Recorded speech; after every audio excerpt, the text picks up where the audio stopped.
All right, so we'll start with your risers right now, Heath. You have Breece Hall, Juju Smith-Schuster, and Damian Pierce. Why Hall, and how far do you move from? Yeah, if you ever wanted to confuse or accuse someone of confirmation bias, it would be this list of risers for me because it was good news for these guys. But Breece Hall is just a guy that I thought coming out of college was an elite running back prospect, and he got drafted to share with Michael Carter, and I was a little concerned about that. But even before camp, they said Carter's Robin to his Batman, and all we've heard is how awesome Breece Hall's looked at camp. I don't think Carter's going to be the type of guy that's going to keep Breece Hall from a high-end number 2, maybe even a borderline number 1 season. All right, so you got him at 14, Dave and I at 18. Sportsline 27. Ooh, Let's go Sportsline. Come on, you got to bring him up a little bit. All right, next guy we're looking at here is Damien Pierce, the rookie running back from Florida, going to the Houston Texans, and another guy that you're the high guy on, I'm the low guy on, and that's something I'll probably adjust as well, but Sportsline closer to you on this one. Similar thing here. I liked Damian Pierce as a prospect. Now, he didn't get a lot of touches at Florida. Probably should have had more. But you look at the competition, Marlon Mack and Rex Burkhead, and I just thought, man, he should beat those guys out easily. And everything we hear from camp every single day is, man, Damian Pierce is a lot better than those other running backs. I think he's probably a 15 to 18 touch per game guy, and he's currently being drafted as running back 40. Dave, can he get that amount of work, knowing that Lovie Smith and the coaching staff there, they might want to still, despite what we think, use those other guys? And the front office, too. And the front office came from New England. What do they do with their running backs in New England? They use a lot of them. So I'm worried about that. And I think Pierce is a good talent. He was my favorite running back at the Senior Bowl. And now here he comes into Houston. How many opportunities are going to be there for him to score each week in this Texans offense? I think the Texans offense will be okay. I think they'll be better than they were last year. I just don't know if they're going to be great, and I don't know if there will be enough opportunities for Pierce. I don't mind drafting him in round 9. Love the idea of drafting him as a bench running back. Don't want to draft him where he's going to end up being a number 3 or worse, my number 2 running back when this season starts. All right, so we'll see what happens there, but so far the early camp reports have been positive. He's certainly somebody that was rising for me as well. Last guy you have here is Juju Smith-Schuster, and just by all accounts, while we've seen Skye Moore make plays, he's been a little banged up, but MVS has kind of rebounded a little bit over the weekend. He's a guy that, we were wondering when we're going to hear some of his name being called. Mecole Hardman's had a couple highlights, but it just seems like it's Juju and the rest. Yeah, I mean, Juju by far the most accomplished of these wide receivers, and so far in camp, clearly establishing himself as the number 1. If you're going to be the number 1 wide receiver for Patrick Mahomes and number 2 on the team behind Travis Kelce in targets, then you need to be ranked higher than wide receiver. It's a fun group, just to stay on this for a second if you guys can. So you got Mooney through Juju, and I struggle with a lot of these guys, and even throwing in Allen Lazard as well. In some cases, and you look at this, they're all so good. Metcalf makes me the most nervous, to be honest with you, because of the quarterback situation. But Mooney's going to get 140 targets. Judy's got a boost with Tim Patrick not being there. Obviously, no Marquis Brown for the Ravens. And you just go through the list, and just could be really interesting to see. It feels like waiting until round 5, and in some cases round 6, you get a lot of value from this group of wide receivers. So I'm with you. I think Juju's certainly going to maybe even rise even more if the reports continue to be positive. Do you want to show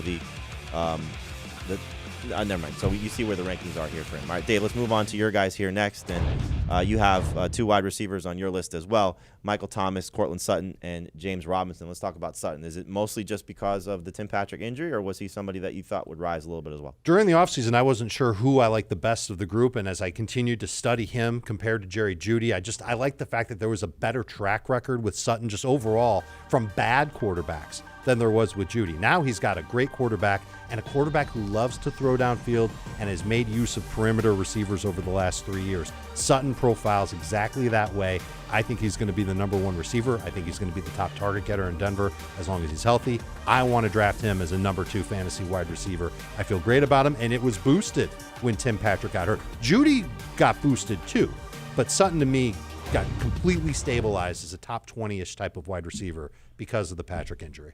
Got a chance to speak to Sutton this offseason. He was very excited about some of the different throws he was going to get from Russell Wilson, obviously not getting them from the quarterbacks that he's had in the past. And so his role, his targets, his opportunities certainly on the rise. Very excited about Cortland Sutton as well.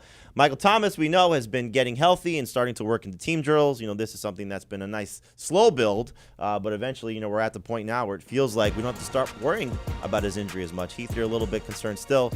Dave and I a little bit closer on Michael Thomas. So, Dave, why Thomas at this spot, and how early would you draft him? I would take him in round 3. I think he's a top 30 overall pick in full PPR. And non-PPR, he's going to go lower than that because of the catch deal. But that Michael Thomas should be the top target getter in New Orleans. I love that he looks back to normal. It's been a long time since we've seen it, and I know it's a crowded receiving core now in New Orleans compared to where it was. But even if we're dialing down his targets from 160 to 130, something like that, I still think he's got a chance to come through with really good borderline number one fantasy wide receiver numbers. I'm willing to take that chance on him in round 3. So you're still a little concerned. And it's not really so much about the ankle.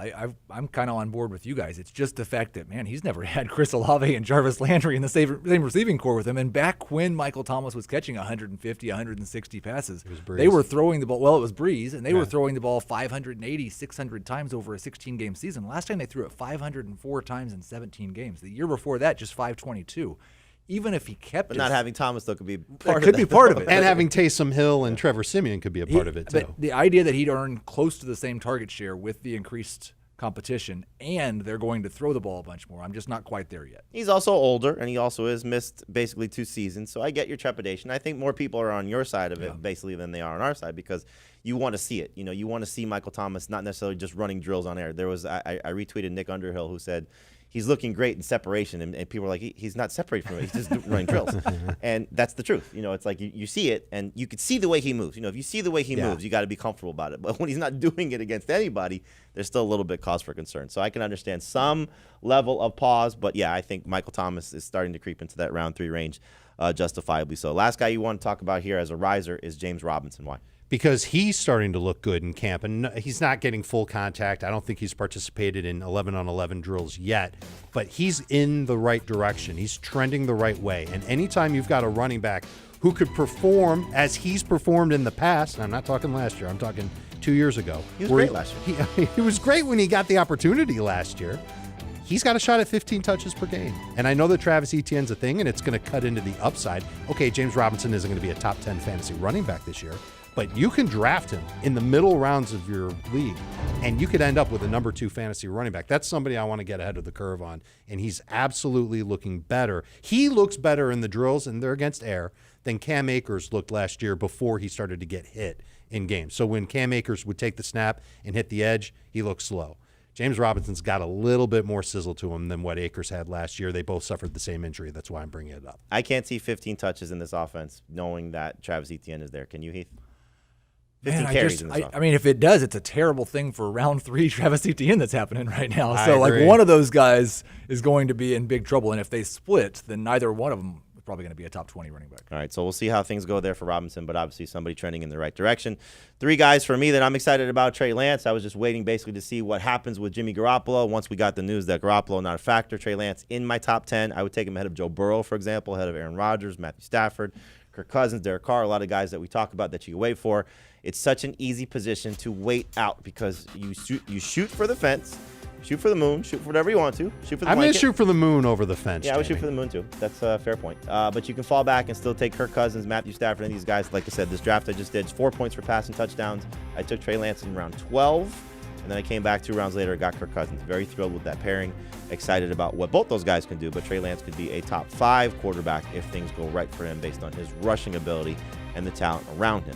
Rashad Baton, we knew was stepping into a good role. Like we said before when we showed you those wide receiver rankings, that it's a tough group to say who's going to be the best, but he should be in the 120 target range, maybe even a little bit more. We saw 100 targets for Marquis Brown 2 seasons ago, and 160 last year was a little bit ridiculous, but that's not going to be the case. But I think 120 targets in this offense, Rashad Bateman can be a number 2 receiver, certainly along the lines of what Marquis Brown has been. But I'm excited about Rashad Bateman, somebody that I target, like I said, in round 5. And then in terms of Cadarius Tony, anytime you see a Giants highlight, there aren't been many. He's been making a lot of plays. And we saw last year in the games that he was healthy, certainly getting a ton of targets from Daniel Jones.